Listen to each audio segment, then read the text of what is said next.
আসসালামু আলাইকুম, আমি ইয়ার এডুকেশনের পক্ষ থেকে শরীফ আহমেদ বলছিলাম। আজ মাইক্রোসফট ওয়ার্ডের বেসিক কিছু যে অপশন নিয়ে আলোচনা করব। সবার প্রথমে যে অপশনটি নিয়ে আলোচনা করব সেটি হচ্ছে ফন্ট স্টাইল। এটি হচ্ছে ফন্ট স্টাইল। এই অপশনে প্রেস করে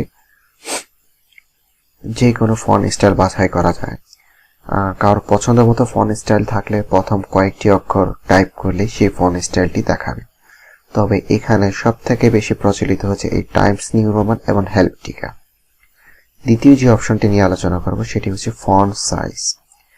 এখানে যার যে ইচ্ছা মতো ফন্ট সাইজ দিয়ে করতে পারে, তবে বর্তমানে সবথেকে প্রচলিত বা বেশি ব্যবহৃত হয় ফন্ট সাইজ হচ্ছে 12, এবং এই অপশন দিয়ে ফন্ট সাইজ বাড়ানো যায়, এই অপশন দিয়ে ফন্ট সাইজ কমানো যায়।